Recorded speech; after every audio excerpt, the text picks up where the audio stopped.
Assalamualaikum warahmatullahi wabarakatuh. Perkenalkan, nama saya Bagustian Nugroho dengan NIM 3065 dari kelompok 2. Di sini saya akan menjelaskan tentang tugas mata kuliah arsitektur komputer, yaitu benchmarking. Saya akan menjelaskan tentang poin nomor pertama. Tahap pengukuran kinerja benchmarking pada sebuah arsitektur komputer. Berikut adalah penjelasan singkat untuk setiap tahapan. Yang pertama, menentukan tujuan benchmarking dengan penjelasan menetapkan alasan dan sasaran utama dari proses benchmarking. Yang kedua, adalah memilih benchmark yang relevan untuk memilih standar atau referensi pengujian yang sesuai dengan kebutuhan dan karakteristik sistem, produk, atau proses yang diuji. Yang ketiga, adalah menyiapkan lingkungan pengujian dengan penjelasan mengatur kondisi dan sumber daya yang diperlukan agar pengujian dapat dilakukan secara konsisten dan valid. Yang keempat, melakukan pengukuran untuk melaksanakan pengujian dengan metode yang telah direncanakan untuk mengumpulkan data kinerja atau hasil sistem secara objektif.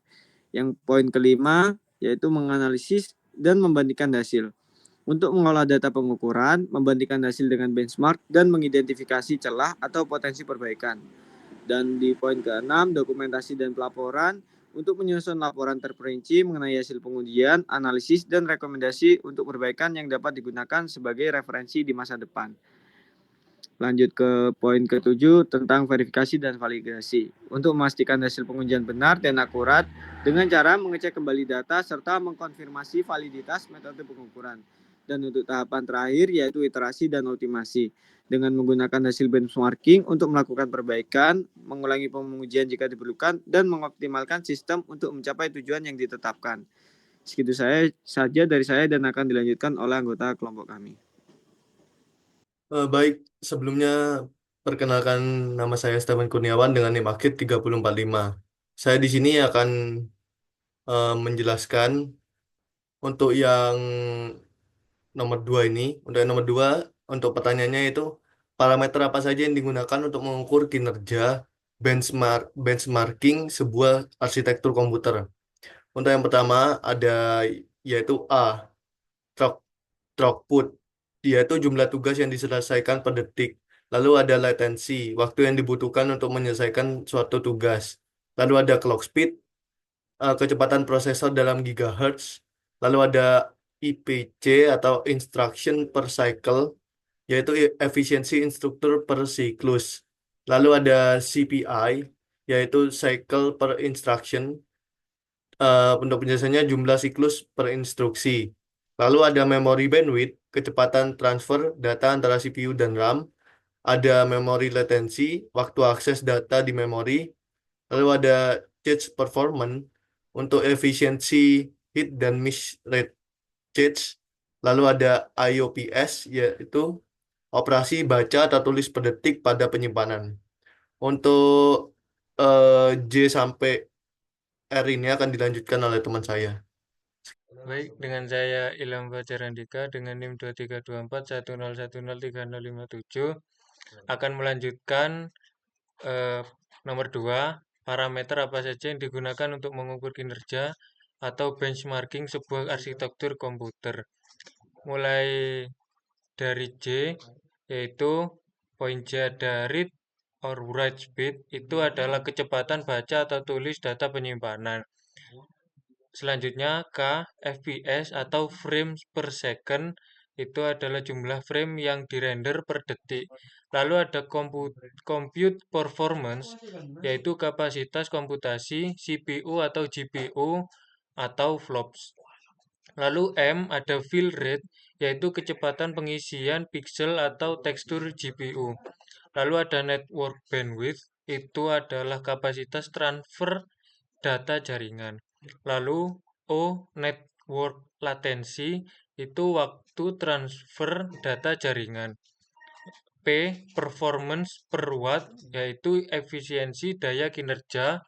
Lalu ada Q, thermal performance, yaitu suhu maksimum saat operasi. Dan yang terakhir ada R, response time and resource utilization, yaitu waktu respons dan penggunaan sumber daya aplikasi. Baik, perkenalkan nama saya Timothy Sanda dengan NIM akhir 3071. Di sini saya akan melanjutkan penjelasan dari teman saya untuk nomor 3. yaitu adalah tentang menjelaskan bagaimana change of optimization itu dapat mempengaruhi kinerja pada suatu arsitektur komputer. Kita akan masuk ke dalam bagiannya. Di sini akan saya menjelaskan kenapa bisa change optimization ini bisa dapat mempengaruhi kinerjanya itu. Di sini dikatakan bahwa change optimization meningkatkan kinerja arsitektur komputer dengan menyimpan data yang sering diakses di change, atau dalam artian change itu penyimpanan, sehingga CPU-nya dapat mengambil data dengan cepat tanpa harus mengakses di memori utama yang lebih lambat. Jadi dengan begitu dia bisa mengambil data langsung dengan cepat tanpa perlu perantaran dari si memori utama, karena memori utamanya dalam mengambil datanya terbilang lebih lambat. Dengan meningkatkan change hit rate dan mengurangi change miss, CPU dapat menjalankan instruksi dengan lebih cepat karena data yang dibutuhkan sudah tersedia dalam change atau penyimpanan. Nah, change optimization juga memanfaatkan prinsip locality of reference, di mana data yang baru diakses atau data yang berdekatan kemungkinan besar akan segera dibutuhkan, sehingga disimpan sementara di change. Jadi change optimization juga mempunyai prinsip. Nah, prinsip ini dimanfaatkan. Nah, prinsipnya itu yaitu adalah locality of reference, di mana data yang baru diakses atau data yang mungkin berdekatan, yang tentunya pasti data itu sangat dibutuhkan, itu pasti akan disimpan sementara terlebih dahulu di dalam penyimpanan. Selain itu, pengaturan algoritma penggantian data dalam penyimpanan atau change seperti LRU atau Least Recently Used membantu menjaga data yang relevan tetap tersedia, yang mengurangi waktu akses dan meningkatkan efisiensi keseluruhan. Ini membuat change optimization sangat penting untuk mempercepat respon sistem, terutama dalam aplikasi yang membutuhkan pemrosesan data intensif. Jadi bisa dikatakan bahwa change optimization ini tentu sangat besar mempengaruhi kinerja suatu arsitektur komputer karena dia dapat menyimpan suatu data yang tentunya data itu sering kita akses dalam penyimpanan, dan tentunya pun dalam pengambilan datanya pun lebih cepat ketimbang kita menggunakan memori utama. Itu saja penjelasan dari saya mengenai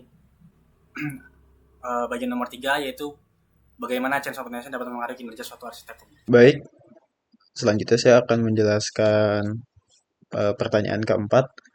Di sini sebelumnya saya Ahmad Hisyam Ramadan dengan NIM akhir 3063. Untuk pertanyaannya, jelaskan bagaimana instruction scheduling dapat mempengaruhi kinerja suatu arsitektur komputer.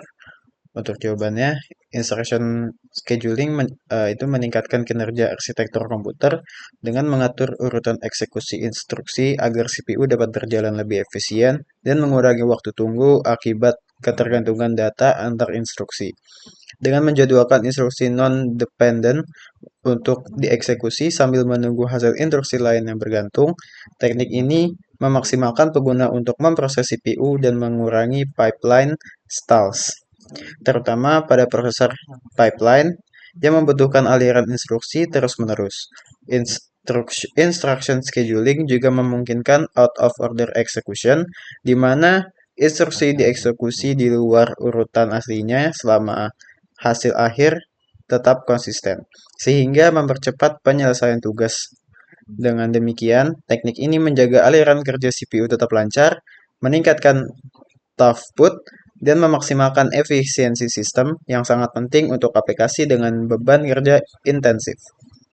Sekian dari kelompok 2. Bila ada salah kata kami mohon maaf. Wassalamualaikum warahmatullahi wabarakatuh.